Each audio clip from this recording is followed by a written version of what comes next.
Gallery டெபிசிட்ல இருந்தீங்கன்னா உங்க wait கம்மியாகும், பேலன்ஸ்ல இருந்தீங்கன்னா வெயிட் அதே மாதிரி இருக்கும், எக்ஸஸ்ல இருந்தீங்கன்னா உங்க வெயிட் இன்க்ரீஸ் ஆகும். பாடிக்கு மெயின்டைன் பண்ண தேவைப்பட்ட கேலரிஸ்ல இருந்து நம்ம கம்மியா சாப்பிடறதுனால நம்மளோட ஃபேட் குறைய போகுது. ஒரு மெயின்டெனன்ஸ் கேலரி அப்படின்னு ஒன்று இருக்கும். அதாவது அந்த அளவுக்கான கேலரி ஃபுட் சாப்பிட்டீங்க அப்படின்னா உங்களுக்கு வெயிட் ஏறவும் ஏறாது, இறங்கும் இறங்காது. ஆனா அதுக்கு மேல சாப்பிட்டீங்கன்னா வெயிட் ஏறும், அது கீழே சாப்பிட்டா வெயிட் குறையும். இதுதான் சிம்பிள். உங்களுடைய டிடில இருந்து ஒரு 15% 20% நீங்க குறைச்சிங்கன்னா வெயிட் லாஸ் ஆக ஆரம்பிப்பீங்க. How do we do that? As you know, fat is because of excess calories, so you have to decrease the calorie intake. என்னடா யாரை பார்த்தாலும் கேலரி டெபிசிட்ல இருந்தாதான் உடம்பு கம்மியாகும்னு சொல்றாங்க, அப்ப அதுதானே உண்மையா இருக்கணும் அப்படின்னு நீங்க நினைக்கலாம். ஆனா இதோட நிதர்சனமான உண்மை என்னன்னா, கேலரி டெபிசிட்ல இருந்தா மட்டும் உடம்பு கம்மியாகாது. கம்மியான சாப்பாடை எடுத்துக்கிட்டோம்னா உடம்பு கம்மியாகும்னு யாரோ சொன்னதை நம்பி நீங்களும் கம்மியா சாப்பிட முயற்சி பண்ணிருப்பீங்க. அதை ஒரு 2 மாசம் கூட ட்ரை பண்ணி பார்த்திருப்பீங்க. ஆனா உங்க உடல் எடை கம்மியா இருக்கவே செய்யாது. நான் சொல்றத நம்பலன்னா உங்களை பெத்த அம்மாவை பாருங்க. அவங்க சாப்பிடுறது என்னமோ கம்மியா தான் இருக்கும், ஆனா அவங்களுடைய உயரத்துக்கும் அவங்க எடைக்கும் சம்பந்தமே இருக்காது. ஒபிசா இருப்பாங்க. அம்மாவை விடுங்க, உங்களை பார்த்தே நிறைய பேர் சொல்லியிருப்பாங்க, இவன் கம்மியா தான் சாப்பிடுவான், பாக்குறதுக்கு தான் குண்டா இருப்பான், உடம்பு ஃபுல்லா கேஸ் தான் இருக்கு அப்படின்னு சொல்லுவாங்க. அதையும் நீங்க நம்பிட்டு இருப்பீங்க. இந்த ட்ரிங்கை குடிச்சா உங்க உடல் எடை கம்மியாகும்னு நினைச்சு அதையும் வாங்கி குடிச்சிருப்பீங்க. அதுவும் உங்க உடல் எடையை கம்மி பண்ணிருக்காது. Water diet, fruit diet, keto diet, high fat diet இப்படின்னு பல வகையான உணவு முறையை முயற்சி பண்ணி பார்த்திருப்பீங்க. அதுலயும் எந்த விதமான மாற்றமும் உங்க உடம்புல தெரிஞ்சிருக்காது. நான் சொன்ன எல்லா விஷயத்தையும் நீங்க முயற்சி பண்ணி பார்த்து உங்களுக்கு எந்த விதமான பலனுமே கிடைக்கலனா நான் சொல்ல போற இந்த 8 தவறுகளை நீங்க பண்ணிருக்கலாம். இந்த தவறுகளை சரி பண்ணாலே போதும் உங்க உடல் எடையை எளிமையா கம்மி பண்ண முடியும். ரொம்ப பேசாம வீடியோக்குள்ள போயிடலாமா? ஹலோ மக்களே, நான் உங்கள் நண்பன் நேவர்ஸ். Welcome to the channel talk series podcast. Calorie டெபிசிட்ல இருந்தும் உடல் எடை கம்மியாக மாட்டேங்குது. நம்ம வாயை அவ்வளவு கட்டுப்படுத்தி சாப்பிடாம இருந்தாலும் உடல் எடை ஏன் கம்மியாக மறுக்குது? பொதுவா உடல் எடை அதிகமா இருக்கிற நபர்கள் எந்த மாதிரி வாழ்க்கை முறையை வச்சிருப்பாங்கன்னா, கண்டது எல்லாத்தையும் சாப்பிடுவாங்க, அவங்களுக்கு பிடிச்சதுன்னா எதை வேணாலும் சாப்பிடுவாங்க, புரதமே இல்லாத கார்போஹைட்ரேட் அதிகமா உள்ள உணவுகளை எடுத்துக்குவாங்க. இது ஒரு கேட்டகரி. இந்த நபர்களுக்கு நார்மலா கேலரி டெபிசிட்ல இருந்தாலே உடம்புல சில மாற்றங்கள் ஏற்படும். இந்த 2வது கேட்டகரி தான் நீங்க. கம்மியான கேலரிஸ்ல நீங்க சாப்பிட்டாலும் அதுல அதிகமா கார்போஹைட்ரேட் தான் இருக்கும். எந்த விதமான உடல் உழைப்பும் செய்ய மாட்டீங்க, சரியா தூங்க மாட்டீங்க, உங்களுக்கு எப்பெல்லாம் பசிக்குதோ அப்பெல்லாம் சாப்பிடுவீங்க. இந்த 2 கேட்டகரியில நீங்க எதுல இருந்தாலும் உங்களுடைய மெட்டபாலிசம் தாறுமாறா அடி வாங்கியிருக்கும். அதாவது வளர்ச்சிதை மாற்றம். Number 1, reset your metabolism.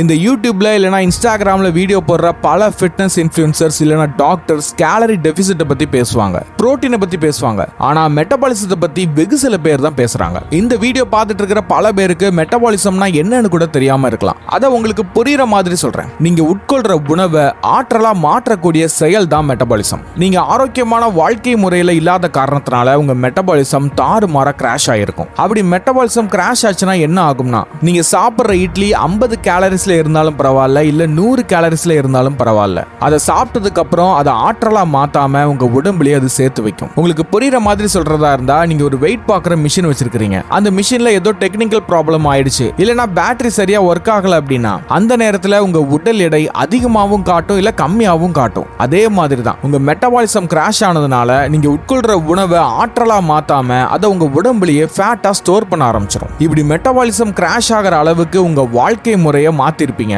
இதுதான் உங்களுடைய முதல் தவறு. இதை சரி செய்யறத ஒன்னொன்னா பின்னாடி நான் சொல்றேன். Number 2, you don't need workout, you need proper diet. நம்ம உடல் எடை அதிகமாக இருக்கிற காரணத்தினால நம்மளை சுற்றி இருக்கிற நிறைய பேர் ஜிம் ட்ரைனராக மாறிடுவாங்க. உடம்பை கம்மி பண்ணணும்னா தினமும் 10 கிலோமீட்டர் ஓடணும், இல்லைனா 5 கிலோமீட்டர் கண்டிப்பாக ஓடணும்ப்பா, இல்லைனா உடம்பை கம்மி பண்ணவே முடியாதுன்னு சொல்லுவாங்க. அந்த நபர்கள் சொல்றது உண்மைன்னு நம்பி உணவு முறைக்கு பெரிய முக்கியத்துவம் கொடுக்காம உடற்பயிற்சிக்கு தான் பெரிய முக்கியத்துவம் கொடுக்கணும் அப்படின்னு சொல்லி ரொம்ப நாளாக அதை யோசிச்சு அதனால நம்ம எங்கே ஒர்க் அவுட் பண்ண போகிறோம், பேசாம இப்படியே இருந்துடலாம் அப்படின்னு நீங்கள் நினைக்கிறது தான் இந்த 2வது தவறு. ஆனால் உண்மையை சொல்லப்போனால் 90% உங்க உடல் எடை குறையறதுக்கு இந்த சாப்பிடுற உணவு முறையில தான் இருக்குது. கேலரி டெபிசிட்டை பத்தி நான் பேசவே இல்லை. நீங்க சாப்பிடுற உணவுல எவ்வளவு கார்போஹைட்ரேட் இருக்கு, எவ்வளவு புரதம் இருக்குது அதாவது புரோட்டீன், எவ்வளவு ஃபேட் இருக்குது, எவ்வளவு நார்ச்சத்து இருக்குது அதாவது ஃபைபர், இதை என்னைக்காவது யோசிச்சு பார்த்திருக்கீங்களா? காலையில 3 இட்லி, 3 கரண்டி சாம்பார், 2 கரண்டி சட்னி, மதியம் சோறு, கூட்டு பொரியல், சாம்பார் ரசம் இல்லைனா பிரியாணி, நைட்டு தோசை சட்னி கூட ஆம்லேட், சாயங்காலம் பசிக்குதுன்னா 2 இல்லைனா 3 வடை. இப்படிதான் இந்த வீடியோ பார்த்துட்டு இருக்கிற பல பேர் சாப்பிட்டிருப்பீங்க. இதை தான் நல்ல சாப்பாடுன்னு நம்மள நம்ப வச்சிருப்பாங்க. நிறைய சாப்பிட்டா உடம்புக்கு நல்லதுன்னு சின்ன வயசுல இருந்தே நம்மள ஊட்டி ஊட்டி வளர்த்துருப்பாங்க. ஆனா உண்மையான ஆரோக்கியமான சாப்பாட்டுல கார்போஹைட்ரேட், புரோட்டீன், ஃபைபர், ஃபேட் இது எல்லாமே இருந்தாதான் அது ஆரோக்கியமான உணவு. இந்த 4ம் சேர்ந்த மாதிரி உள்ள உணவை தான் பேலன்ஸ்டு டயட்னு சொல்லுவாங்க. நான் ஒரு உண்மையை சொல்லவா, நீங்க அளவுக்கு அதிகமா சாப்பிடுற ஒரு நபராகவும் இருக்கலாம், இல்ல ரொம்ப கம்மியான அளவுல சாப்பிடுற நபராகவும் இருக்கலாம். நீங்க மட்டும் பேலன்ஸ்டு டயட்டை ஃபாலோ பண்ண ஆரம்பிச்சீங்கன்னா நீங்க முன்ன இருந்ததை விட அதிகமா சாப்பிடுற மாதிரி உணர்வீங்க. அதுக்கு முக்கிய காரணம் புரோட்டீன் தான். Number 3, your daily goal is protein. Balanced டயட்ல ரொம்ப முக்கியமானது இந்த புரோட்டீன். கார்போஹைட்ரேட்டும் ஃபேட்டும் நம்ம உணவு முறையில அதிகமாகவே இருக்கும். அதனால அதை நினைச்சு பெருசா கவலைப்பட வேண்டாம். புரதச்சத்து அதாவது புரோட்டீன் தான் ரொம்பவே கம்மியா இருக்கும். அப்ப அதுதான் நம்மளுடைய டெய்லி கோலா இருக்கணும். இப்போ உங்களுக்கு தோணலாம், டெய்லி நான் ஒரு முட்டை சாப்பிடுவேன், வாரத்துல 2 நாள் சிக்கன் சாப்பிடுவேன், அப்ப எனக்கு பிரச்சனையே இல்லையே அப்படின்னு யோசிச்சிருப்பீங்க. இதுதான் உங்களுடைய 3வது தவறு. ஒரு முட்டையில அதிகபட்சமா 6 கிராம் தான் புரோட்டீன் இருக்குது. வாரத்துக்கு 1/2 கிலோ சிக்கன் சாப்பிட்டாலும் 125 கிராம் புரோட்டீன் கிடைக்கும். அதாவது ஒரு நாளைக்கு கிட்டத்தட்ட 18 கிராம் புரோட்டீன். இது நம்ம உடம்புக்கு போதுமானு கேட்டா கண்டிப்பா பத்தாது. அப்ப நம்ம உடம்புக்கு எவ்வளவு புரோட்டீன் தேவை? நம்ம உடம்புக்கு எவ்வளவு புரோட்டீன் தேவைன்னு சொல்றதுக்கு முன்னாடி புரோட்டீன் எவ்வளவு முக்கியம்னு உங்களுக்கு தெரிஞ்சிருக்கணும். நீங்க வெயிட் லாஸ்ல இருந்தாலும் இல்லாட்டியும் உங்க உடம்புக்கு புரதச்சத்து அவசியமான ஒண்ணு. புரதச்சத்து இல்லாத உணவை பல வருடங்களா நீங்க சாப்பிட்டு வரீங்கன்னா வயதாக உங்க தசைகள் எல்லாம் பலவீனமாகும். தசைகள் கொஞ்சம் கொஞ்சமா கரைய ஆரம்பிக்கும். தசைகள்னு நான் சொல்றது மசில், நம்ம உடம்பு சுத்தி இருக்கிற கொழுப்பை நான் சொல்லல. புரதச்சத்து சரியா எடுக்காததுனால தசைகள் மட்டும் கம்மியாகாது, நம்ம உடம்புக்கு தேவையான சத்து கிடைக்காததுனால நம்ம எலும்புல இருந்தும் ஆற்றலை எடுத்துக்கும். அப்படி எலும்புல இருந்து சத்துக்களை உறிஞ்சிறதுனால தான் நம்ம எலும்புகள் ரொம்பவே பலவீனமாகுது. எலும்புகள்ல இருந்து சத்துக்கள் போகும்னு சொல்றது கூட ஓகே தான். தசைகள் கம்மியானா நல்லது தானே, தசைகள் கம்மியாகிறதுனால பிரச்சனை என்ன வரப்போகுது அப்படின்னு நீங்க நினைக்கலாம். தசைகள் கம்மியாக உங்களால எந்த வேலையுமே செய்ய முடியாது. ஒரு இடத்துல இருந்து இன்னொரு இடத்துக்கு நகர்ந்து கூட போக முடியாது. தசைகள் இல்லாம எலும்பு தோலுமா இருக்கிறதுனால நீங்க கீழே விழுறீங்கன்னா உடனே நேரடியா உங்க எலும்புகள்ல போய் தான் அடி விழும். சின்ன அடி விழுந்தாலும் உங்க எலும்பு உடனே உடைஞ்சிரும். அது மட்டும் இல்லாம வெயிட் லாஸ்ல நீங்க இருக்கிறீங்கன்னா சரியான அளவுல புரதச்சத்தை எடுக்கிறதுனால உங்க வெயிட் லாஸ் ப்ராசஸை இது வேகப்படுத்துது. இப்போ உங்களுக்கு புரோட்டீன் எவ்வளவு முக்கியம்னு புரிஞ்சிருக்கும்னு நான் நம்புறேன். அடுத்ததா ஒரு நாளைக்கு ஒரு நபருக்கு எவ்வளவு புரோட்டீன் தேவைப்படும்னு தெரிஞ்சுக்கலாமா? அதையும் நம்ம இன்ஃப்ளூயன்சர்ஸ் கிட்டே கேட்போம். 2200 கேலரிஸ்க்கு 165 grams protein, 73 grams fat and 220 grams carbohydrate சாப்பிடணும் அப்படின்றது இந்த ஃபார்முலால வந்திருக்கு. அப்போ ஒரு நாளைக்கு நான் வந்து 175 கிராம் ப்ரோட்டீன் எடுத்துக்கணும், கார்போ வந்து 125 கிராம் எடுக்கணும், ஃபேட் வந்து 88 கிராம் எடுக்கணும். நீங்க பாடி டிரான்ஸ்ஃபர்மேஷன் பண்றீங்க அப்படின்னா உங்களுக்கு ப்ரோட்டீன் இன்டேக் ரொம்ப முக்கியம். அது எந்த அளவுக்கு எடுத்துக்கணும் அப்படின்னா உங்களோட பாடி வெயிட்ல இருந்து ஒரு 1.5 மல்டிப்ளை பண்ணீங்க அப்படின்னா அத்தனை கிராம்ஸ் வந்து டெய்லி நீங்க ப்ரோட்டீன் எடுத்தே ஆகணும். இவங்க சொல்ற கணக்குப்படி ஒரு சாதாரண நபரால சாப்பாடை மட்டுமே வச்சு புரதத்தை எடுத்துக்க முடியாது. ஏன் அப்படி சொல்றேன்னா காரணம் ஒன்று, அளவுக்கு அதிகமா கார்போஹைட்ரேட் உணவு சாப்பிட்டு பழகின ஒரு நபர் திடீர்னு அவரால் இவங்க சொல்ற மாதிரி அதிகமான புரோட்டீனை எடுத்துக்க முடியாது. 140 கிலோல இருக்கிற ஒரு நபர் இவங்க சொல்ற மாதிரி 140 × 1.5 அதாவது 210 கிராம் புரோட்டீன் எடுக்கணும். 210 கிராம் புரோட்டீனை சாப்பாடுல இருந்து மட்டும் எடுக்க முடியுமா? கண்டிப்பா ஏதாவது ஒரு புரோட்டீன் சப்ளிமெண்ட் வாங்கி தான் ஆகணும். இதுதான் காரணம் 2. சப்ளிமெண்ட் வாங்கினாதான் இந்த புரோட்டீன் கோலை அச்சீவ் பண்ண முடியும் அப்படின்னு நினைச்சு பல பேர் வெயிட் லாஸை கைவிட்டுருவாங்க. இது எந்த மாதிரி ஒரு மனநிலையை உருவாக்கும்னா காசு இருந்தாதான் ஆரோக்கியமா இருக்க முடியுன்ற எண்ணத்தை உருவாக்கும். உண்மையிலே சொல்ல போனா அதிக எடை உள்ள நபருக்கு இவ்வளவு புரோட்டீன் தேவையே இல்லை. WHO என்ன சொல்றாங்கன்னா 1 கிலோவுக்கு 1 கிராம் புரோட்டீன் அப்படின்ற கணக்குப்படி 80 கிலோ எடையுள்ள நபர் 80 கிராம் புரோட்டீன் எடுக்கணும்னு சொல்றாங்க. ஆனா உடல் எடையை கம்மி பண்ணணும்னு நினைக்கிற நபர் 140 கிலோல இருப்பாரு. அப்படின்னா 140 கிராம் புரோட்டீன் எடுக்கணுமா? கண்டிப்பா இல்ல. அப்ப எவ்வளவு கிராம் தான் புரோட்டீன் எடுக்கணும்? 2 வகையில உங்களுடைய புரோட்டீன் கோலை நீங்க தேர்ந்தெடுக்கலாம். Number 1, ideal wait. பல பேருக்கு உங்களுடைய ஐடியல் வெயிட் எப்படி கண்டுபிடிக்கணும்னு தெரியாது. அது ரொம்ப சிம்பிள் தான். கூகுள்ல போயிட்டு ஐடியல் வெயிட் கால்குலேட்டர் அப்படின்னு சர்ச் பண்ணி இந்த வெப்சைட் உள்ள போங்க. இதுல உங்களுடைய ஐடியல் வெயிட்டை கண்டுபிடிக்க முடியும். உங்களுடைய ஐடியல் வெயிட் 75 கிலோவா இருந்துச்சுன்னா நீங்க 75 கிராம் புரோட்டீன் எடுக்கலாம். இது நான் சொல்றது வெயிட் லாஸ் ஜேர்னியை நீங்க ஆரம்பிக்கிற நேரத்துல. அதுக்கப்புறம் படிப்படியா உங்களுடைய புரோட்டீன் கோலை அதிகப்படுத்தணும். அதை பின்னாடி சொல்றேன். Number 2, muscle mass. இந்த 2வது வகை எப்படின்னா உங்களுடைய உடம்புல எவ்வளவு தசைகள் இருக்குதோ அதுக்கு ஏத்த மாதிரி புரோட்டீன் எடுத்தா போதும். அப்போ உங்க உடம்புல கொழுப்பு இல்லாம எவ்வளவு தசைகள் இருக்குதுன்றதை எப்படி கண்டுபிடிக்கிறது? அதை எக்ஸாக்டா கண்டுபிடிக்கணும்னா நீங்க ஸ்போர்ட்ஸ் மெடிசின் டாக்டர் தான் பார்க்கணும். அப்படி எல்லாராலையும் டாக்டர் கிட்ட போய் செக் பண்ண முடியுமா? கண்டிப்பா முடியாது. அதுக்கு தான் இந்த பாடி ஃபேட் கால்குலேட்டர். இதுல கேட்டிருக்கிற எல்லா மதிப்புகளையும் நாம கொடுத்தோம்னா நம்மளுடைய பாடி ஃபேட் பர்சன்டேஜ் எவ்வளவு இருக்குது, நம்மளுடைய உடம்புல எத்தனை கிலோ கொழுப்பு மட்டும் இருக்குது அப்படின்றது தெளிவா தெரியும். அதுக்கப்புறம் உங்க உடல் எடையில இருந்து கொழுப்பை மட்டும் கம்மி பண்ணிட்டாலே போதும், உங்களுடைய மசில் மாஸ் கிடைச்சிடும். உங்களுடைய மசில் மாஸ் 100 கிலோவா இருந்துச்சுன்னா 100 கிராம் புரோட்டீன் நீங்க கண்டிப்பா எடுக்கணும். நீங்க அதிகமா ஒர்க் அவுட் பண்ண ஆரம்பிச்சதுக்கு அப்புறம் வேணா உங்க உடல் எடையில இருந்து ஒரு 20% அதிகமான புரோட்டீன் எடுத்துக்கலாம். அதாவது நீங்க 80 கிலோல இருக்கிறீங்கன்னா 80 × 20%, அதாவது 16 கிராம் புரோட்டீன். 16 கிராம் புரோட்டீன் அதோட சேர்த்து உங்க பாடி வெயிட்டுக்கு ஏத்த மாதிரி உள்ள புரோட்டீன், அதாவது டோட்டலா 96 கிராம் புரோட்டீன் நீங்க எடுக்கலாம். அளவுக்கு அதிகமா எடுக்கிற புரோட்டீன் கார்போஹைட்ரேட் மாதிரியே ஃபேட்டா தான் ஸ்டோர் ஆகும். மீதி இருக்கிறது தான் உங்க யூரின் வழியா வெளியே போகும். அதனால உங்க உடம்புக்கு ஏத்த மாதிரி புரோட்டீனை எடுங்க. Number 4, proper calorie cut. உங்க எல்லாருக்குமே தெரியும், கேலரி கால்குலேட்டர் மூலமா நம்ம உடம்புக்கு எவ்வளவு கேலரிஸ் தேவைன்றதை கண்டுபிடிக்க முடியும். நம்மளுடைய மெயின்டெனன்ஸ் கேலரியில இருந்து குறைவான கேலரிஸ்ல நாம இருக்கும்போது உடல் எடை கம்மியாகும். இதுவும் நம்ம எல்லாருக்குமே தெரியும். ஆனா எவ்வளவு கேலரிஸ் கட் பண்றது? எனக்கு உடல் எடை வேகமா கம்மி ஆகணும்னு சொல்லி எடுத்த உடனே 1000 கேலரிஸை கட் பண்ணிட்டு வெறும் 800 இல்லனா 1000 கேலரிஸ்ல மெயின்டைன் பண்ணிட்டு இருப்பாங்க. இப்படி பண்றதுனால வெயிட் லாஸ் ஆகாதா அப்படின்னு நீங்க கேட்டீங்கன்னா கண்டிப்பா வெயிட் லாஸ் ஆகும், அதுவும் வேகமா. இப்படி அதிகமான கேலரிஸை கட் பண்ற டயட்டுக்கு பேர் தான் கிராஷ் டயட்னு சொல்லுவாங்க. இப்படி பண்றதுனால முதல் கட்டத்துல உடல் எடை தாறுமாறா கம்மியாகும். முதல் 2-3 வாரங்களுக்கு உங்க உடம்புல இருக்கிற நீர் சத்து எல்லாம் கம்மியாகும். 4 வாரம் தாண்டி இதே மாதிரி கிராஷ் டயட்ல நீங்க இருந்தீங்கன்னா உங்க கொழுப்போட சேர்த்து உங்க தசைகளும் கம்மியாகும். இது ஆரோக்கியமானு கேட்டா கண்டிப்பா 100% ஆரோக்கியமானது கிடையாது. இப்படி கிராஷ் டயட் பண்றவங்களால மனதளவுல சரியான நிலையில இருக்க முடியாது. எதை பார்த்தாலும் சாப்பிடணும்னு தோணும். எனக்கு தெரிஞ்சு அதிகபட்சமா ஒரு 2 மாசம் இதை ஃபாலோ பண்ணுவாங்க. அதுக்கப்புறம் இதெல்லாம் என்னால முடியாது, நான் நல்லா சாப்பிடணும், எனக்கு நிறைய பசிக்குதுன்னு சொல்லி நிறைய சாப்பிட்டு முன்ன இருந்ததை விட அதிக எடை கூடியிருப்பாங்க. இல்ல என்னால கிராஷ் டயட்டை தொடர்ந்து ஃபாலோ பண்ண முடியும் அப்படின்னு சொன்னீங்கன்னா உங்களுக்கு ஏகப்பட்ட சத்து குறைபாடு வர்றதுக்கு வாய்ப்பு இருக்கு. உங்களுக்கு மசில் லாஸ் ஏற்படுறதுனால பாக்குறதுக்கு ரொம்ப மோசமா இருக்கிற மாதிரி மாறிடுவீங்க. உங்க மெட்டபாலிசமும் தாறுமாறு அடி வாங்கும். ரொம்ப மோசமான கிராஷ் டயட் பண்றீங்கன்னா உங்க உயிருக்கு கூட ஆபத்து தான். இப்படி கிராஷ் டயட்ல இருக்கிறது தான் 4வது தவறு. உடல் எடையை கம்மி பண்றத பத்தி ஒண்ணுமே தெரியலனா தயவு செஞ்சு ஒரு ட்ரெய்னர் கிட்ட போங்க. எனக்கு ட்ரெய்னருக்கு பணம் கொடுக்குற அளவுக்கு காசு இல்லைன்னு சொன்னீங்கன்னா வெயிட் லாஸ் எப்படி பண்றதுன்னு ப்ராப்பரா கத்துக்கோங்க. 2000 கேலரிஸ் தான் உங்களுடைய மெயின்டெனன்ஸ் கேலரிஸ்னா அதுல இருந்து அதிகமான கேலரிஸை கட் பண்ணணும்னு அவசியமே இல்ல. வெறும் 200 கேலரிஸ் கட் பண்ணா போதும். அதாவது வெறும் 1800 கேலரிஸ் நீங்க தினமும் எடுத்துக்கணும். நீங்க ப்ராப்பரான பேலன்ஸ்டு டயட்ல இருக்கிறீங்க, உங்க உடம்புக்கு தேவையான புரதச்சத்தையும் எடுத்துக்கிறீங்க, நார்ச்சத்தையும் எடுத்துக்கிறீங்க,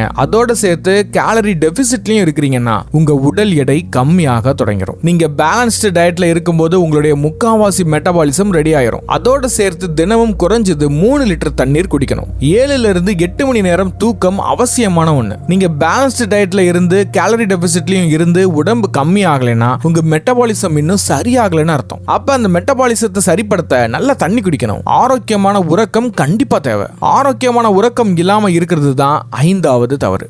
நம்பர் 5, ஸ்லீப் ஹைஜீன்.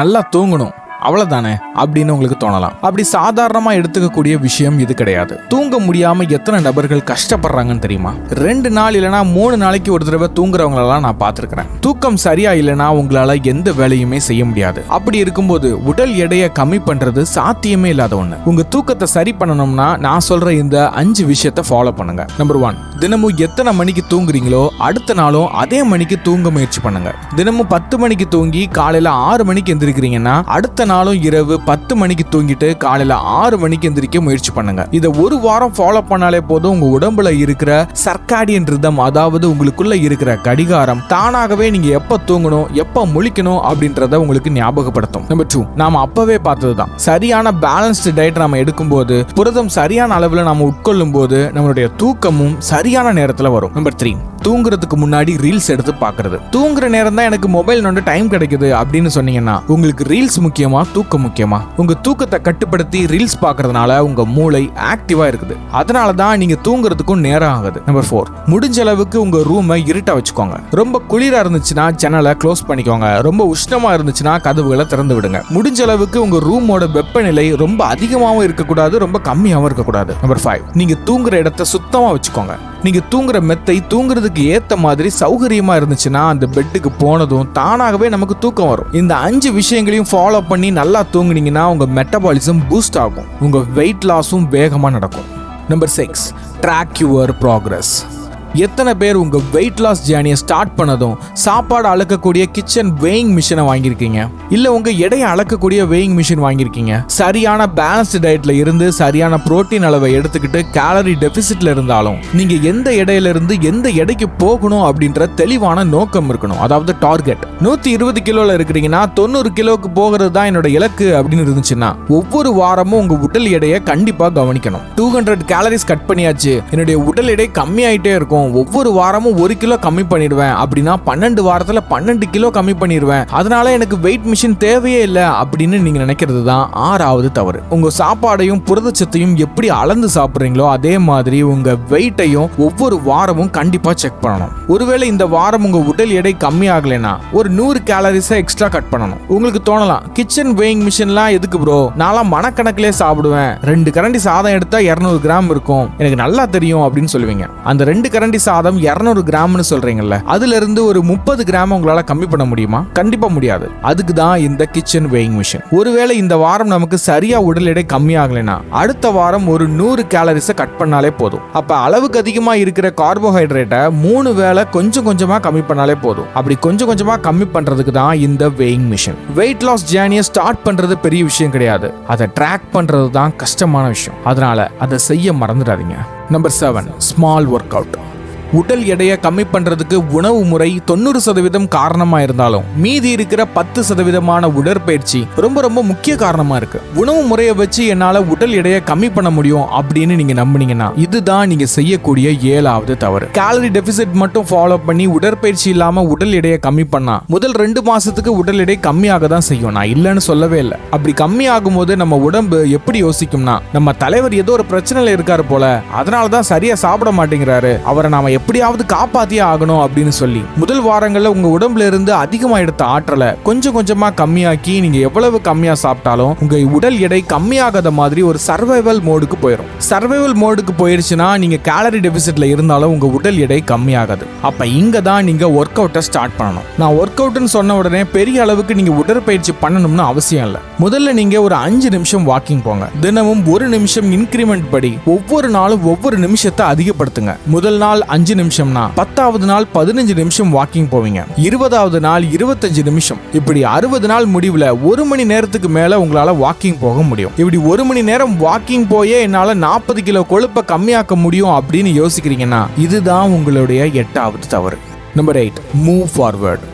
உடம்பை இது வரைக்கும் அசைக்காம நிறைய சாப்பிட்டு இருந்த உங்களுக்கு முதல் கட்டத்துல வாக்கிங் போறதே ஒரு பெரிய விஷயம் தான். 2 மாசத்துக்கு சரியான உணவு முறையில இருந்து கேலரி டெபிசிட்ல இருந்து வாக்கிங் போனீங்கன்னா 120 கிலோல இருக்கிற நபர் கிட்டத்தட்ட 8ல இருந்து 10 கிலோ கம்மியா இருப்பாரு. ஆனா இதே மாதிரி போய்கிட்டே இருக்காது, ஒரு கட்டத்துல வந்து நின்றும். நான் அப்பவே சொன்ன மாதிரி சர்வைவல் மோடுக்கு. அப்படி சர்வைவல் மோடுக்கு வர்றதுக்கு முன்னாடியே நாம சில விஷயங்களை தெரிஞ்சுக்கணும். 2000 கேலரிஸ் உங்களுடைய மெயின்டெனன்ஸ் கேலரிஸா இருந்துச்சுன்னா உங்க வெயிட் லாஸ் ஜேர்னில அதிகபட்சமா 500 இருந்து 600 கேலரிஸ் தான் கட் பண்ணணும். அதாவது படிப்படியா 200ல ஆரம்பிச்சு அடுத்த மாசம் 300 கேலரிஸ் கட் பண்ணணும். அதுக்கப்புறம் வெயிட் லாஸ் ஆகலனா தான் இன்னொரு 100 கேலரிஸ் கட் பண்ணணும். இந்த மாதிரி அதிகபட்சமாவே 500 இல்லனா 600 கேலரிஸ் தான் கட் பண்ணணும். அப்படி அதிகமான கேலரிஸ் கட் பண்ணி உங்க உடம்பு சர்வைவல் மோடுக்கு போகிறதுக்கு முன்னாடி நீங்க எடையை தூக்கி செய்யக்கூடிய உடற்பயிற்சி, அதாவது வெயிட் ட்ரைனிங் கண்டிப்பா பண்ணணும். முதல் 2 மாசத்துக்கு வேணா வாக்கிங் போங்க, அதுக்கு அடுத்த மாதங்கள்ல இருந்து உங்க உடற்பயிற்சியை அதிகப்படுத்துங்க. அதுவும் எடையை தூக்கி செய்யக்கூடிய வெயிட் ட்ரைனிங் பண்ணுங்க. வாக்கிங், ரன்னிங் மாதிரி கார்டியோ ஒர்க் அவுட் பண்ணும்போது அந்த நேரத்துல மட்டும்தான் நம்ம கேலரிஸ் பர்ன் ஆகும். ஆனா எடையை தூக்கி செய்யக்கூடிய வெயிட் ட்ரைனிங் பண்ணா நீங்க தூங்கும் போது கூட உங்க கேலரிஸ் பர்ன் ஆகும். வெயிட் ட்ரைனிங் பண்றதுனால உங்க தசைகளுக்கும் உங்க எலும்புகளுக்கும் வலிமை கொடுக்கும். வெயிட் ட்ரைனிங் பண்றது ஒரு கான்ஃபிடென்ட் கொடுக்கும். உங்க வெயிட் லாஸை வேகமா பண்ணணும்னு அவசியமே இல்லை, மெதுவா பண்ணுங்க. வேகமா பண்ணா லூஸ் ஸ்கின் வர்றதுக்கு தான் வாய்ப்பு அதிகமா இருக்குது. அதனால ஒரு வாரத்துக்கு 1/2 கிலோ கம்மி ஆனாலே அதுவே பெரிய விஷயம் தான். அதனால கேலரி டெபிசிட்ல மட்டும் குறியா இருக்காதீங்க. பேலன்ஸ்டு டயட் உங்களுக்கு தேவை. அதுல புரோட்டீன் சரியான அளவுல இருக்கணும், நார்ச்சத்தும் சரியான அளவுல இருக்கணும், உடற்பயிற்சியும் இருக்கணும். அந்த உடற்பயிற்சி கார்டியோ மாதிரி ஒர்க் அவுட்டா மட்டும் இல்லாம எடையை தூக்கி செய்யக்கூடிய வெயிட் ட்ரைனிங்காவும் இருக்கணும். வெயிட் ட்ரைனிங் பண்ணா மட்டும் போதாது, நிறைய தண்ணி குடிக்கணும், நிம்மதியா தூங்கவும் செய்யணும். இதெல்லாம் பண்ணாதான் உங்க மெட்டபாலிசம் சரியாகும். அப்படி உங்களுடைய மெட்டபாலிசம் சீரா இருந்துச்சுன்னா உங்களுக்கு வெயிட் லாஸ் ரொம்ப எளிமையாவே நடக்கும். போனஸ் டிப்: வெயிட் லாஸ் பண்ண விரும்புறவங்க சரியான தகவலை தேர்ந்தெடுத்து அதை அனலைஸ் பண்ணி அதுக்கப்புறம் உங்க வாழ்க்கையில பயன்படுத்த முயற்சி பண்ணுங்க. தண்ணி மட்டும் குடிச்சா உடல் எடை கம்மியாகும், ஃப்ரூட்ஸ் மட்டும் சாப்பிட்டா உடல் எடை கம்மியாகும் அப்படின்னு யாராவது சொன்னாங்கன்னா நம்பாதீங்க. கேரளால இதே மாதிரி ஒரு பொண்ணு இந்த மாதிரி ஒரு மோசமான டயட்டை ஃபாலோ பண்ணி இறந்து போனதா ஒரு தகவல் வந்துச்சு. அப்போ மக்கள் எந்த அளவுக்கு விழிப்புணர்வு இல்லாம இருக்கிறாங்கன்றதை என்னால புரிஞ்சுக்க முடிஞ்சுது.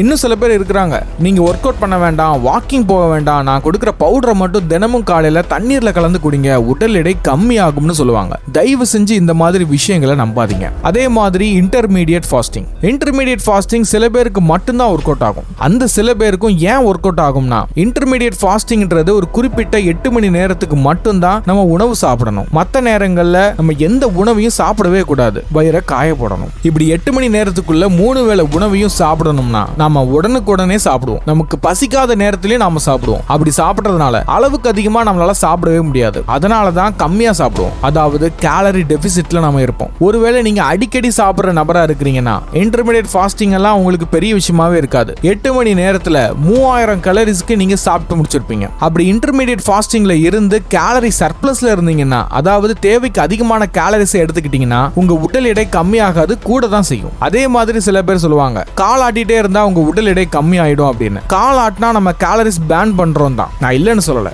ஆனா எத்தனை தடவை கால் ஆட்டணும் அப்படின்னு கேட்டா சரியா பதில் சொல்ல மாட்டாங்க. நான் சொல்றேன், ஒரு நாளைக்கு கிட்டத்தட்ட 12,000 தடவை கால் ஆட்டினாதான் 100 இருந்து 300 கேலரிஸ் பேர்ன் ஆகும். இப்ப சொல்லுங்க, 1 மணி நேரத்துக்கு 12,000 தடவை உங்க காலை ஆட்ட முடியுமா? அதுக்கு அரை மணி நேரம் வாக்கிங் போகலாம். இப்பவும் சொல்றேன், நான் சொல்றதை மட்டும் நீங்க ஃபாலோ பண்ணணும்னு அவசியமே இல்லை. உங்க உடம்ப ஆரோக்கியமா வச்சுக்கணும்னா தேடுறது ஒன்றும் தப்பு இல்லை. ஆனா சரியான தகவலை மட்டும் தேர்ந்தெடுத்து அதை நடைமுறைப்படுத்துங்க. இந்த வீடியோ அவ்வளவுதான். இந்த வீடியோ பிடிச்சிருந்துச்சுன்னா மறக்காம லைக் பட்டனை தட்டி விடுங்க. நம்ம சேனலுக்கு புதுசுனா சப்ஸ்கிரைப் பண்ணுங்க. ஓகே, சென்று வருகிறேன். நான் உங்கள் நண்பன் நிவேஸ். Okay, by.